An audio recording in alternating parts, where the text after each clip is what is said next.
নমস্কার বন্ধুরা, আমার এই নতুন চ্যানেলে তোমরা প্রতিদিন নিত্য নতুন কিছু জেনারেল নলেজের প্রশ্ন পাবে। প্রতিদিন তোমাদের জিকে কতটা স্ট্রং তা দেখার জন্য চ্যানেলটি সাবস্ক্রাইব, লাইক ও কমেন্ট করো। তো আজকে বৌদ্ধ ধর্ম ও জৈন ধর্ম থেকে কিছু বাছাই করা প্রশ্ন নিয়ে এসেছি। তা আজকের প্রথম প্রশ্নটি হলো,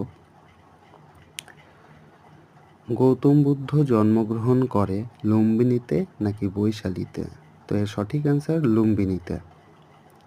এর পরবর্তী কোয়েশ্চেন, তৃতীয় বৌদ্ধ সঙ্গীতই হয় কাশ্মীরে পাটলিপুত্রে? তো এর সঠিক অ্যান্সার হচ্ছে পাটলিপুত্রে। তারপর শ্বেতাম্বরের নেতা ভদ্রবাহু স্থূলবাহু?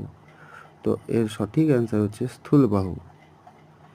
এর পরবর্তী কোয়েশ্চেন, নীলকণ্ঠ নতপুত্র নামে পরিচিত কনিষ্ক নাকি মহাবীর?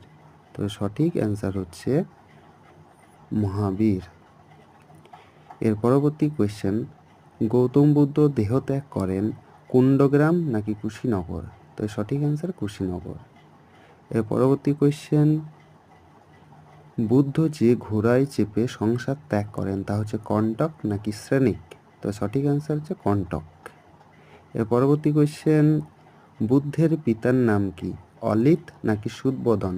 তো এর সঠিক অ্যান্সার সুদবোধন। মহাবীর কততম তীর্থঙ্কর ছিলেন, 22 নাকি 24?